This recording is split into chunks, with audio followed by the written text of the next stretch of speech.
This is where drama flashes by at 293 feet per second. Danger lurking around every corner. Racers fueled by bravery and adrenaline. Everyone aiming for victory lane. For the 5th straight year, WENY TV is proud to present the Williams Toyota of Elmira Thunder at the Glen, brought to you in part by Lake Country Motorsports and Horseheads Pickup Park. From the home of the I Love New York 355 at the Glen, let's go live to Watkins Glen International with Jenna Harner and Kevin Case. Hello and welcome into Williams Toyota of Elmira Thunder at the Glen on this beautiful evening here at Watkins Glen International. I'm Jenna Harner alongside Kevin Case, and for the next hour we are going to catch you up to speed on all you need to know NASCAR leading up to this weekend's I Love New York 355 at the Glen. Yeah, that's right, Jenna. We're going to hit the big storylines leading up to tomorrow's race and hear from fans young and old, and we're definitely going to talk Dale Earnhardt Jr. as he gets ready to race for the final time at Watkins Glen. Should be fantastic. Yep. We're also going to take a look at everything behind the scenes, from the food to what it's like inside a hauler. Yeah, that's right, Jenna. But first, let's get right to it. The Zippo 200 wrapped up a little while ago behind us, a couple hours ago, and you got to talk to the winner, Kyle Busch. Well, I'm now joined by the Zippo 200 winner, Kyle Busch. Thank you so much. We appreciate you taking the time. First off, what's it like? You've won here before, but never in the Xfinity Series. What's a win mean to you today? It means a lot. You know, obviously just being able to score the victory anytime in any series, but especially here at Watkins Glen in the Xfinity Series, for me, it's just kind of been one of those boxes that I've not been able to check for a long, long time, but finally feels good to get that done here today. And, you know, looking forward to the weekend. We've obviously had a really fast Xfinity Series car, and we've got a really fast Cup car as well, too. So hopefully that bodes well for us tomorrow. You talk about having a fast Cup car, wanting it to go well tomorrow. You got a lot of momentum coming in. You win at Pocono last week. You come in, you win today. How much does that really play a role, you know, carrying that momentum forward to tomorrow? Yeah, I mean, we've had a lot of good runs all year long. We've been up front. We've led a lot of laps. We've been one of the cars to beat, you know, almost weekly. It just kind of hadn't quite worked out our way until last week at Pocono. We were finally able to break through and get that win on the Cup side. So, you know, I think that the momentum, when you're able to score that win, obviously it propels you. It makes you feel good. It makes you feel like you can do it. We knew it could. The whole team's been doing everything possible. But to finally get a win and break through on the Cup side after a year drought, I mean, that feels like forever in my world. So just able to score the win last week, the win here today, and hopefully we can sweep the weekend. Well, you get the win. Looking for a weekend sweep. We thank you so much, and thanks so much. Good luck tomorrow. No problem. Thank you very much. Absolutely. Big thanks to Kyle for talking with us after his win. Congrats to him. And now we're going to go over to the Cup Series, where, like we said earlier, Jenna, the format's kind of changed a little bit. We've got qualifying and the race on the same exact day. That's tomorrow. But drivers took to the track for the first rounds of practice today, and kind of like when we were here for the IMSA Series, things got fast early and they stayed fast. And they stayed fast all day. Brad Keselowski had the fastest lap time, finishing just one time around the track in over 70 seconds. Kurt Busch followed second, just 1/100th of a second behind. And Martin Truex Jr. rounded out the top three. Denny Hamlin was fifth. But interesting to note, he held the best consecutive lap average on the afternoon. Yeah, some might say that's actually the most important. Keeping going here, Chase Elliott was 8th, Kyle Busch was 10th, AJ Allmendinger, we'll have an interview with him coming up a little later, he was 18th, and Junior was 31st, so not looking too good for Dale Jr. just yet. No, not yet, but you know, there's tons of time tomorrow. Time can change. That's right, and speaking of tomorrow, let's take a look ahead to tomorrow's schedule. It's packed pretty tightly. Qualifying for this year's race begins at 12:05 with 2 rounds, and just under 3 hours later, of course, will be the green flag wave. Drivers take to the track for introductions at 2:20 before hopping into their cars and starting their engines for the 2017 I Love New York 355 at the Glen. So exciting stuff. Exciting stuff. Well, since it's such a beautiful evening tonight at the Glen, we want to know whether this weather will stay overnight and how conditions are looking come tomorrow. Fingers crossed. Fingers crossed. All right, well, Chief Meteorologist Joe Veras joins us live from the track. Let's find out where he is. Joe, where are you out there? Hey guys, of all places, I'm up here on the crow's nest. The only thing I'm missing out on is waving the checkered flag. We'll have to see who that's waved for tomorrow. But for the time being, yeah, weather-wise, it really turned out to be a decent day across the Twin Tiers. Definitely losing all that humidity we've had over the last several days. And you know what? It's going to stay quite comfortable. the next 24 hours or so. Perfect for racing for tomorrow. So let's check out what we're dealing with right now up here at the Glen. We're looking at a mix of sun and clouds, and again, the humidity has come way down. We're looking at a temperature actually in the upper 60s right now, so almost feeling fall-like across the region, and we have a westerly breeze at 15 miles an hour, making it feel even a little bit cooler. Here's what we're expecting for tonight's weather. It'll remain dry. Some patchy fog will be possible, especially in the valley locations, but up here at the track should be good to go as far as visibility is concerned. And temperatures will bottom out upper 40s to around 50, so a light jacket early tomorrow morning. But for the big race tomorrow, looking great weather-wise. We'll have a mix of sun and clouds, and again, low humidity. Maybe a sprinkle during the afternoon, but most locations should stay dry.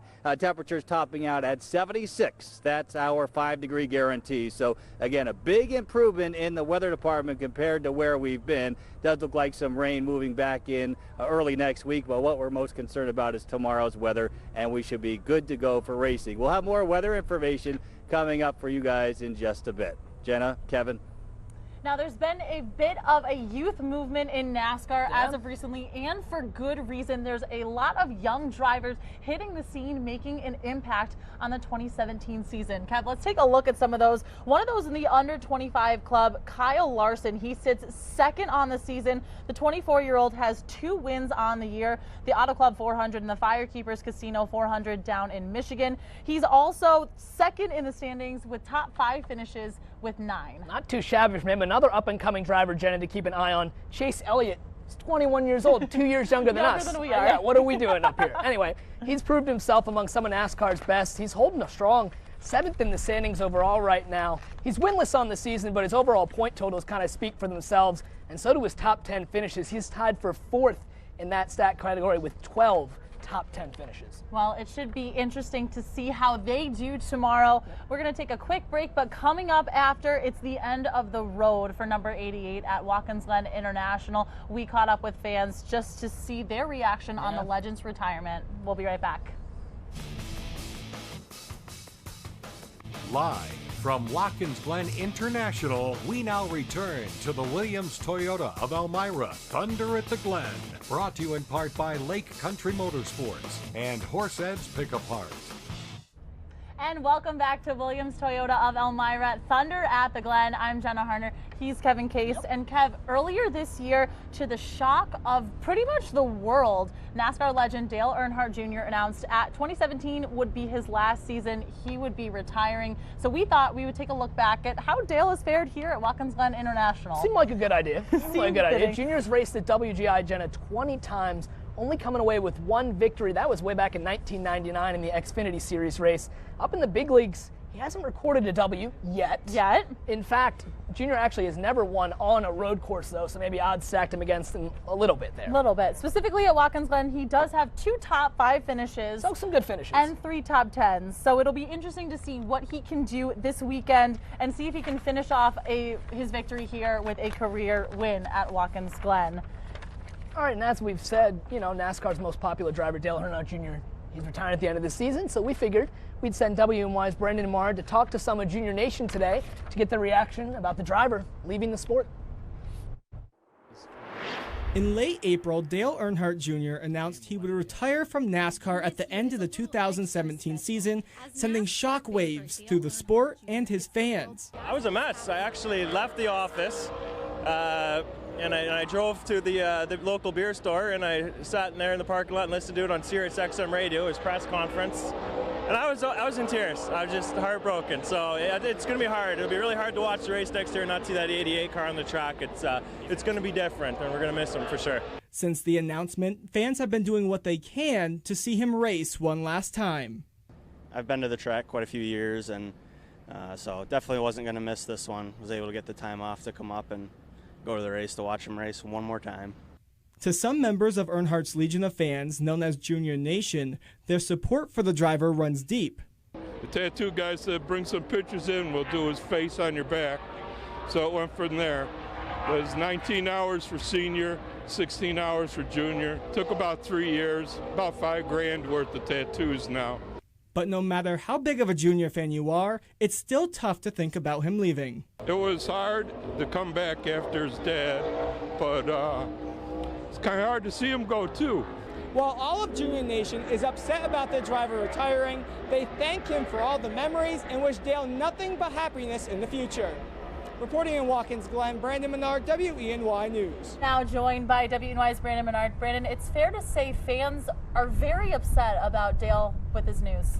Of course. I mean, it's the first time in 43 years, with the exception of Jeffrey Earnhardt, first time in 43 years that NASCAR will not have an Earnhardt in the field. So it's going to be a big change for everyone. Wow.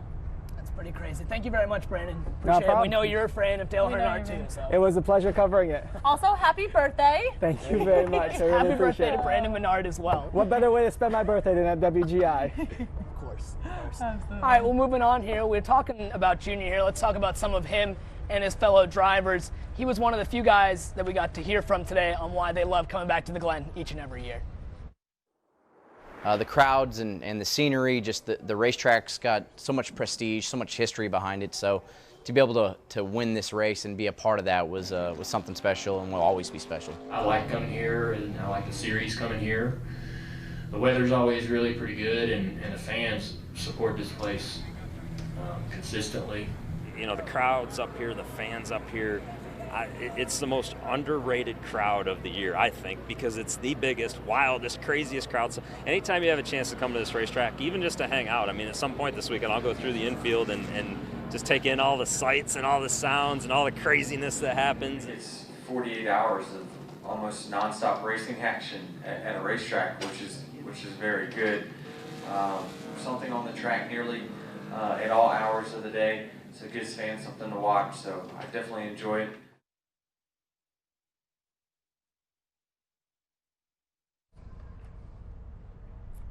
And coming up after this break, a very special guest going to join us here at Watkins Glen, and I think it's safe to say, Jenna, people aren't going to want to miss this. Yeah, you don't want to miss this. Be sure to stick with us. We'll be right back.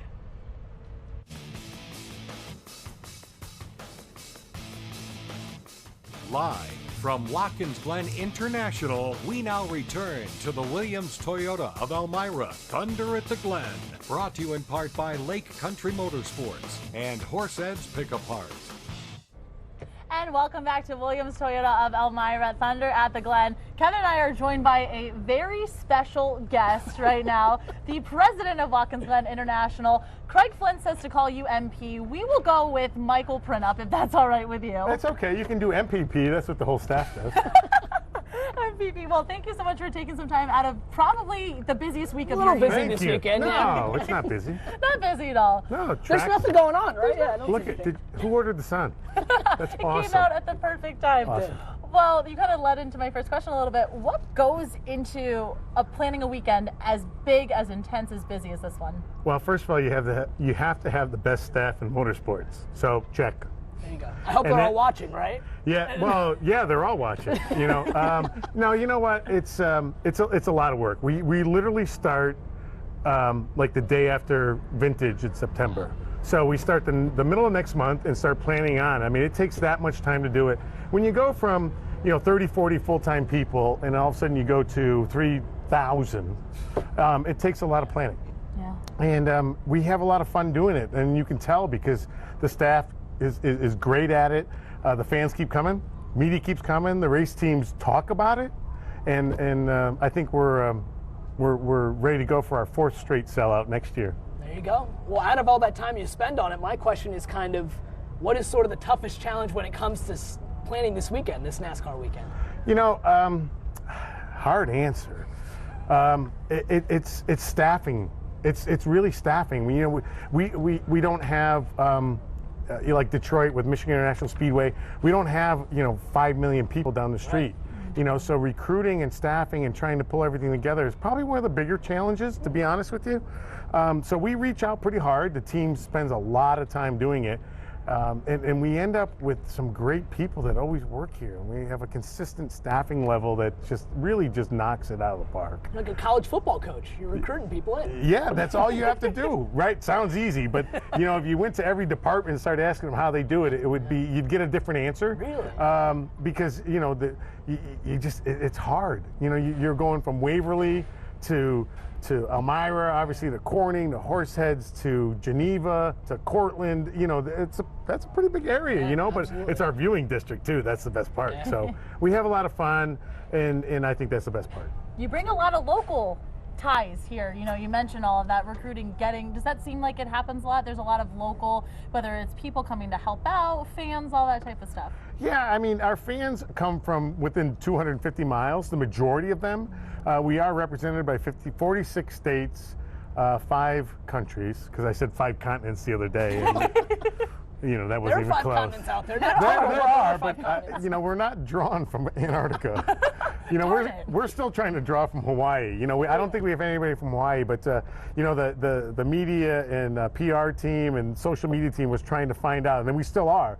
You know, we're trying to find out who came the furthest to come to the Glen this weekend. It's a Facebook competition. So we're looking forward to see who's going to come from the furthest destination.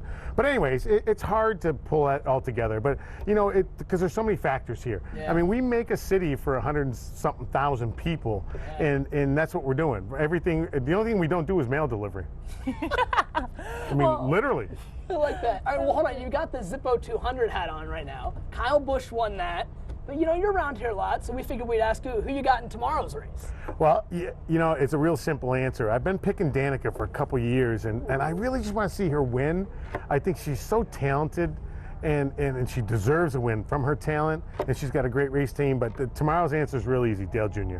Yeah. Now, he did that press conference today, and he wasn't very encouraging. He wasn't really very positive. Kind of broke my heart a little bit, and I'm like, but I wanted to sit, and I was sitting on the side, and I'm like, but I picked you. You know?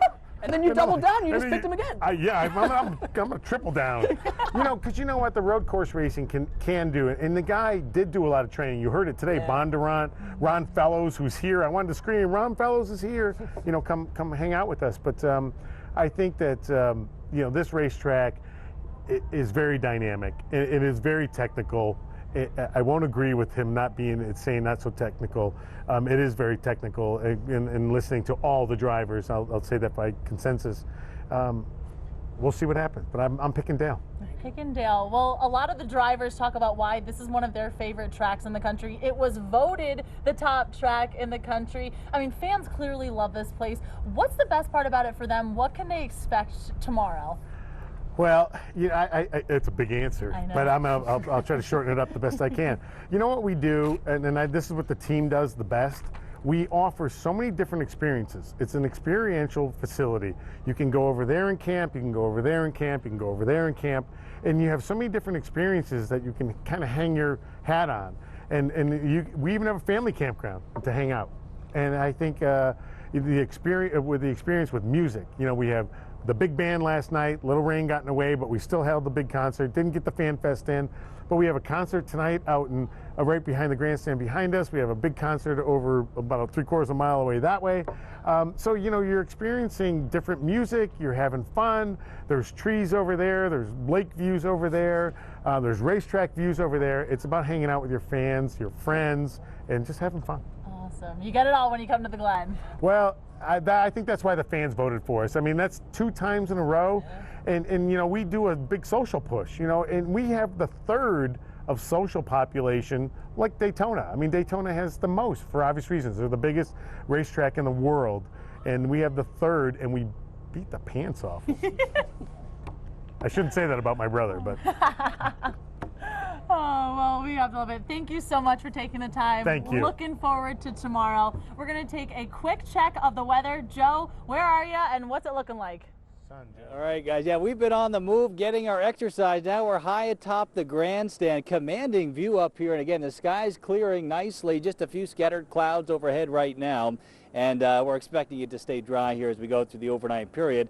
Let's take a look at our satellite radar map across the Northeast right now. And there are a couple showers and isolated thunder showers coming off the Lake Erie off to the west, but we're expecting that activity to weaken as it moves our way overnight tonight. We're just calling for a few passing clouds, and that should be about it. Temperatures on the cool side again, upper 40s to around 50. Closer inspection of our radar again, not showing much locally at all, just some scattered clouds, and that's about it. Tomorrow's forecast, that's the big question. How will it be here up at the Glen? And right now we're thinking good for the most part. It will be a cool start to the day, again, right around 50 degrees. Through the morning sunshine, that'll start to mix with a few more clouds as we go through the afternoon as temperatures rise. We'll top out in the mid-70s, very comfortable for this time of year. The computer model trying to show maybe a sprinkle or a light passing shower as we go through mid to late afternoon, so we'll keep our fingers crossed that we stay dry. The chances for rain, though, very low, only about a 15 to 20% chance, so certainly the odds are in our favor as far as precipitation goes for tomorrow, so shouldn't be any weather worries if you're heading up to the Glen tomorrow, and for the race tomorrow afternoon, looking okay for that. Temperatures late day starting to trail back through the 70s and eventually into the 60s. Looks like a big weather maker heading our way, but not until early next week, so looks good to go weather-wise. Again, we'll have another update for you coming up in just a few minutes. For the time being, we'll send it back to you guys. And we need to take a quick break, but when we come back, we take a look at a giant garage on wheels. Yeah, that's right, Jenna. We find out just what they put in these huge haulers they drive around from week to week. These drivers, it's pretty cool. It's pretty fantastic. Cool. We'll be right back. Live from Watkins Glen International, we now return to the Williams Toyota of Elmira, Thunder at the Glen. Brought to you in part by Lake Country Motorsports and Horseheads Pickup Parts. Well, when it comes to racing and race car drivers, usually all the attention is on the drivers themselves. But what about the person who sets the tone for it all? WENY's Cody Carlson takes a ride with Watkins Glen-owned pace car driver to look at the track from his point of view. Meet Tony Vicchio. You want to go faster all the time. Tony has been a pace car driver at Watkins Glen International for almost 30 years now. Not only has he driven the pace car for races a few times, he's also given countless number of rides around the track. Tony says being a driver can be quite difficult. Like you can't slow down or you can't speed up because the whole field will accordion. They'll get all jammed up, so you have to keep a constant speed.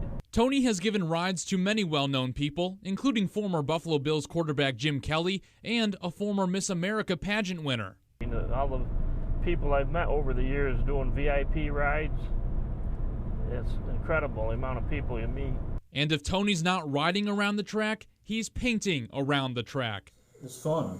I don't know what I'd do if I couldn't do it. Tony owns Vicchio Signs and has been making signage and painting logos for WGI since 1984.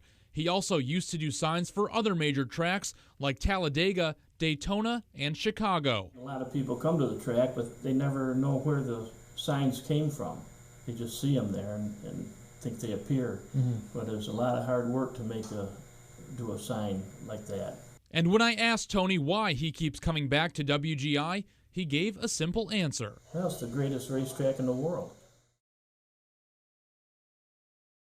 And Cody joins us now. Cody, that sounds fantastic. What was it like going around the track with Tony? I'll tell you what, Jen and Kevin, Tony Vicchio is such an interesting guy. He's so cool. I tell you, just riding around with him in that track, he knows every single point. He knows exactly what to do. I think it might be safe to say no one knows this track better than Tony. He told me, guys, this summer at some point, unofficially, he'll have been going around the track for 7,000 laps. 7,000 laps. That's some hard math. And he makes those signs too, and that's pretty cool as well. You know, all the start-finish signs, all logos for WGI, so that's pretty cool. And I really want to thank Tony for taking the time to sit down with me.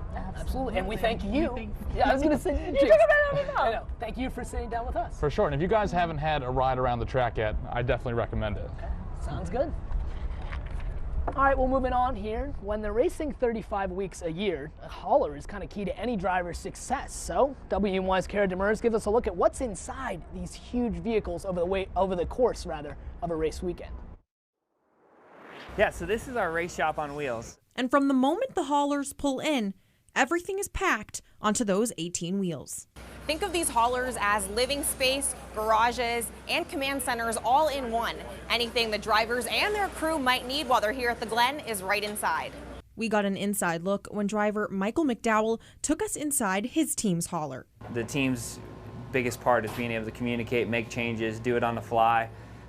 So everything has to be functioning at a high level. That means having everything on hand. We have, just spare bits and pieces and hoses and transmissions and brakes, and, everything is here to completely rebuild a car. From nuts and bolts to spare tires to even a spare car.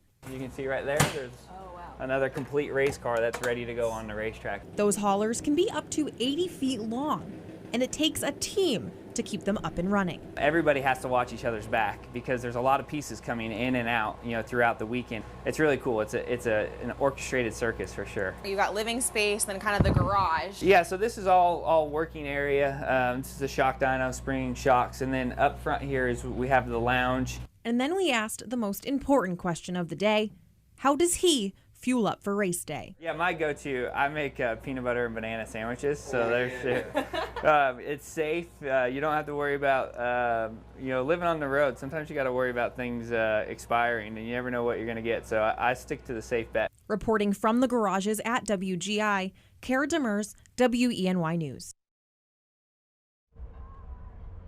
And coming up, it's time to get technical. We take a look behind the scenes to see how drivers get prepared for any weather condition. Any and every weather condition, Jenna, although this, you don't need to prepare for this. No. But we've got that and so much more to come on Williams Toyota of Elmira Thunder at the Glen. Stick with us. We'll be right back. Welcome back. Well, Jenna, right now and today, the weather at Watkins Glen has been perfect for fans to enjoy, but every once in a while it can get a little dicey. It can, and they have to have a plan, whether it's rainy, whether there's scattered showers, whether it's going to be sunny. WENY's Allie Debicki talked with a product manager for Goodyear to see what type of tires they're built for on a rainy day. Take a look at all these tires. Goodyear brings about 2,000 tires to the Glen each year, but these are just for perfect conditions like good sun, good temperatures.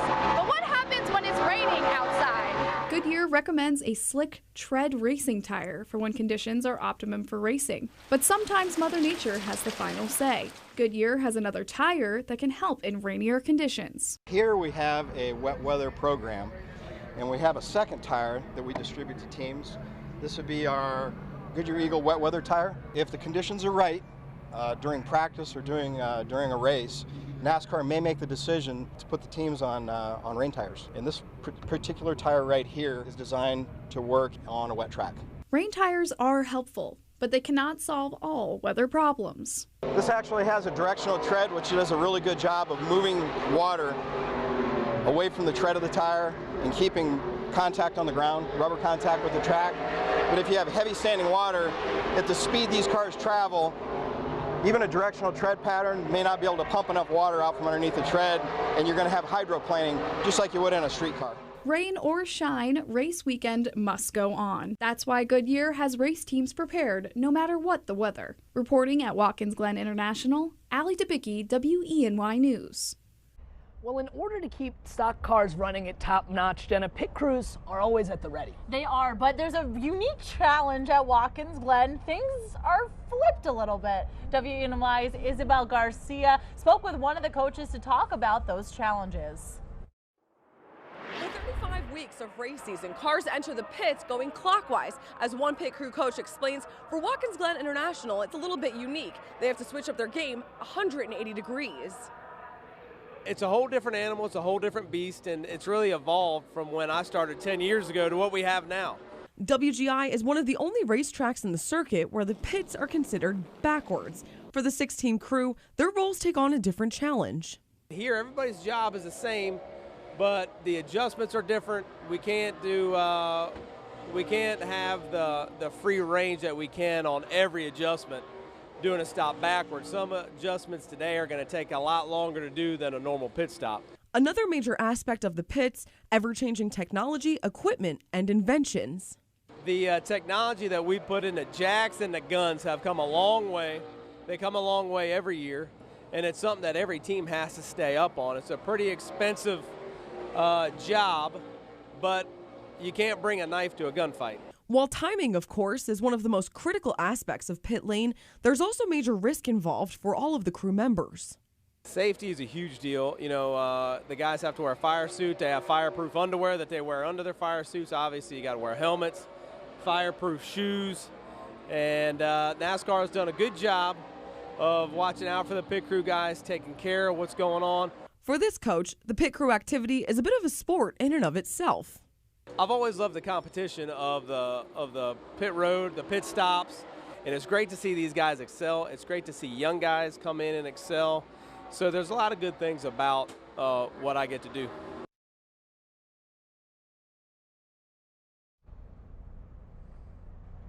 That was WENY's Isabel Garcia reporting. Thank you so much, Isabel. Well, coming up, Craig Flint set out earlier this week to find some of NASCAR's most exciting fans. Yeah, that's what we told him to do, but in classic Craig Flint fashion, he came back with something completely different and awesome. You're going to want to see this. We'll be right back.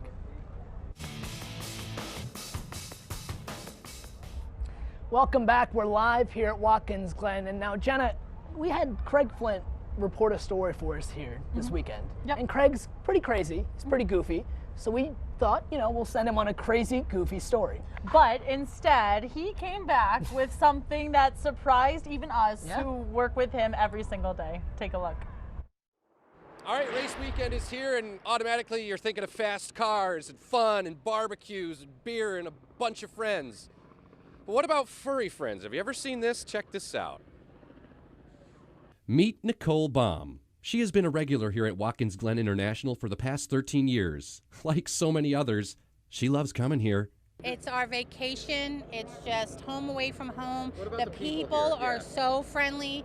We love it. It's just like family here. Every year, she adds to that beauty by bringing her collection of stuffed animals. Here's the story of why she does. It's a story about overcoming life's obstacles and giving back. Started out as I was an abused child, and these were my safe haven. And they just keep coming to me and being given to me. And eventually now I've overflowed, and I want to give back. And it just started up setting up a few, and then it's gotten, as you can see, to hundreds. And now I just like to give back to the kids and anybody that, you know, that it makes them smile, it makes them happy. She even lets a big kid like me in on the action. Personally, I like the purple bear. What do you guys think? Do you think I should take this one? Yeah. What do you think I should? What do you think I should name it? Susan. Susan? Does that work? Yeah. All right, cool. So next year, stop over to section G2, say hi to Nicole, and leave with a souvenir. The best part? It's free. And you are certain to walk away with a smile. And it can't get any better than that. Come on by, and you'll never know what you're going to see. I can tell you that. You'll never know what we're going to put up. It'll always be something different. Craig, so you found something truly different and something pretty cool. Yeah, you know me. I don't follow directions. So, but yeah, awesome lady. Nicole is super great to talk to. Great hearing her story. But there's more. You know, I didn't want to leave empty-handed. So Kevin, I got you a little pink seal, and then Jenna, this one's for you. Okay. All right. So cute. And then here, this is my guy. You get one too? Yeah. I got a little monkey dude. Is that a monkey? It looks something like that. It could be a monkey. I think it could be whatever you want it to be. And she wanted to make sure that you guys were well fed. So this here Oh my goodness. is the Speedy. Just for you guys. Speedy. I don't know if we can see it. Can they see me? Yeah, no. I don't know. Speedy and stuffed animals. Speedy and stuffed animals. Wow. There you go. Awesome interview. I had fun doing it. Sometimes these things just fall out of the sky, the clear blue sky, like it is right now. It's great. We looked out for weather, and really fascinating just Yeah. to see what Nicole does across the Yep. track. And it's nice that she's giving back and thinking about the kids. Absolutely. Well, these are really fantastic. These are great. They're The really pink one cute. I got just for you. I like it. It's just I love it. for It's a Kevin. seal. I love seals. Look at that. Well, coming up after the break, racing isn't the only thing fans. Oh, I can't. He fell put in it. the food. He's hungry. Racing isn't the only thing fans come here for the weekend. They come for some of the eats. We take a look at the best things to get at Watkins Glen. Coming right up, we'll be back.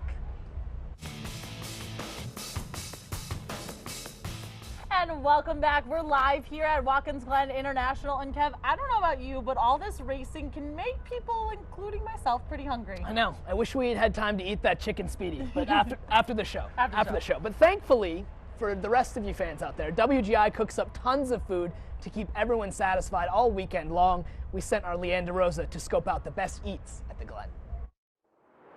Here at Watkins Glen International, there are more than 40 vendors or concession stands that feed any appetite. From the grilled classics to sweet treats, you'll find it all on the Midway. And each year, the Glen's executive chef Paul Miller likes to change up the menu and feature something special. This year's theme is Gyros at the Glen. You'll find a variety of Greek food, from spanakopita to gyros, of course.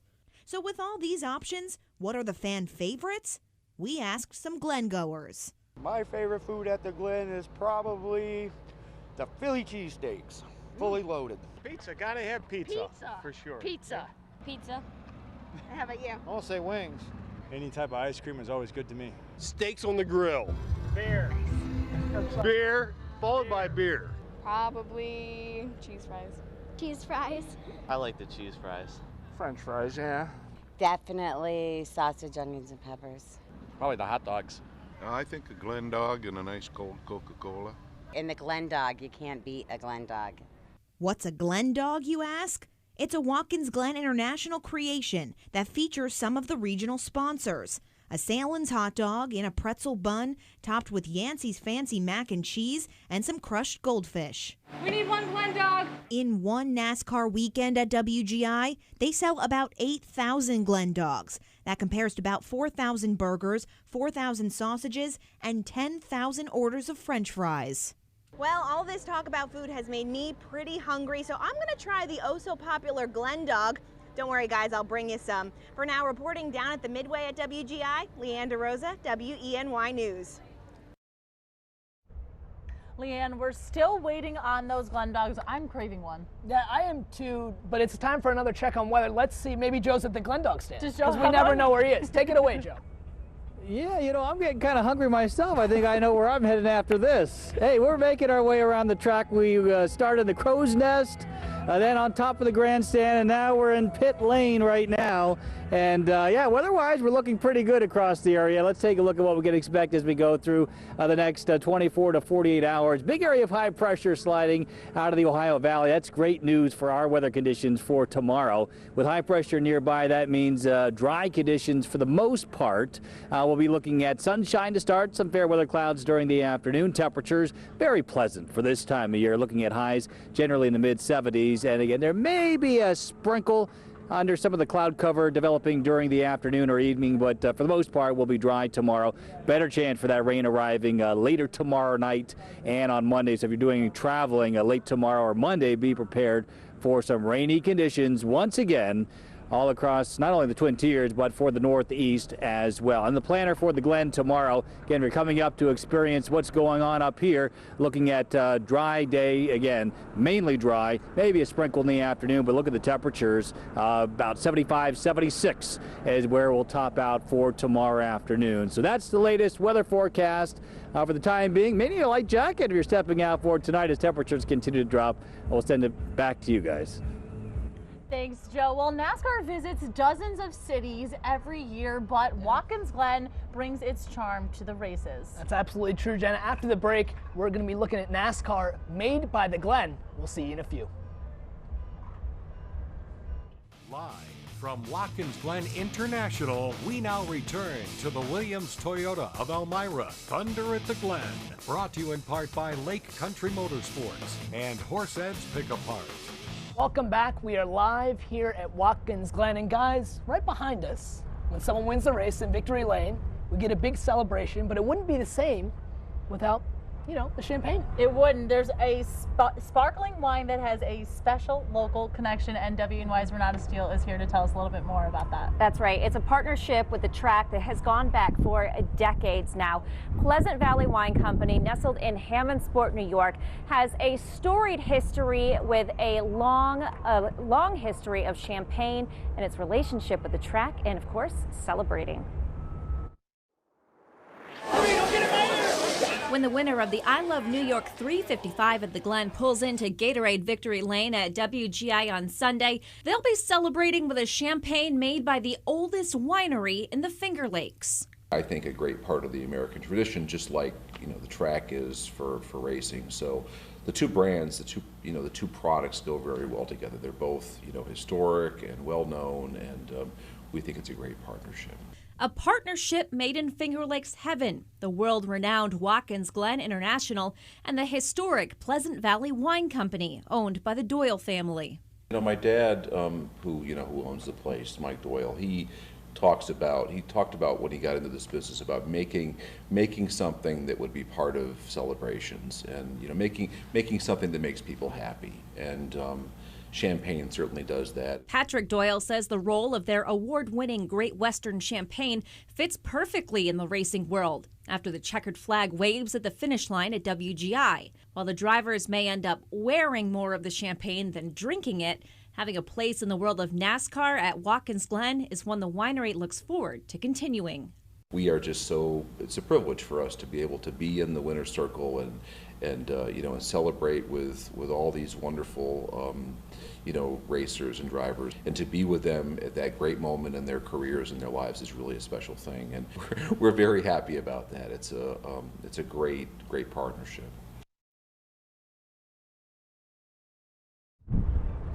All right, guys, this is it. The Great Western Champagne made at Pleasant Valley Wine Company. That looks like it's about 40 pounds. Yeah. It's about, I'm not sure exactly. I do know it's several liters of champagne. This is what we're going to find in Victory Lane tomorrow after the I Love New York 355. Of course, Great Western Champagne. We've got the logo here. The race logo is on the other side of the bottle, so it's commemorative for the actual race. And I want to say thank you to Patrick Doyle and the family at Pleasant Valley Wine Company for allowing me to come visit the winery this week and learn about the history of the champagne itself and their relationship with WGI and their historic tie to racing in the Finger Lakes. The local tie is really what's fantastic. It seems that a lot of, local businesses, people really coming to the Glen and wanting to show their support for the Southern Tier. And they absolutely do. Absolutely. And the Finger Lakes, of course. And the Finger Lakes. And everyone at WNY has been working really hard on this show, so I think we should use that bottle after the show. Everyone's been asking me about that. I was going to say, you've been walking around the track, and you've said it seems like you're pretty popular. I've been very popular walking around with this afternoon. Oh, well, we'll be sure to save that one for later. Coming up after the break, Joe's got one final look at your race day forecast. Stick with us. We'll be right back. Welcome back. We are live here at Watkins Glen. And Jenna, last night, some crazy weather whipped through here, kind of ruined some of the fan events, unfortunately. It did, but today was beautiful. Today was beautiful. And things seem like they're sounding pretty good for tomorrow. Let's take one last look at the forecast. Chief, where are you? Hey, well, it's very appropriate, right, to wrap things up at Victory Lane. So I wonder who's going to be standing here tomorrow at this time. We'll have to wait and see. But yeah, it was wild weather yesterday. Severe thunderstorm warnings across the area, getting reports of damage with trees down and things like that. But that's out of the picture. That was with a cold front that came through last night. It's since pushed off the East Coast, and we're looking at very nice for tomorrow. So race day forecast looking like this. We're calling for a mix of sun and clouds, and again, temperatures very pleasant. 76 is our 5-degree guarantee. Maybe a sprinkle under some of the thicker cloud cover, but we should be good to go. Back to you guys. Awesome. Thanks so much, Joe. Well, be sure to follow us tomorrow on social media. Thanks so much for joining us live here on Williams Toyota of Elmira, Thunder at the Glen. Have a great night.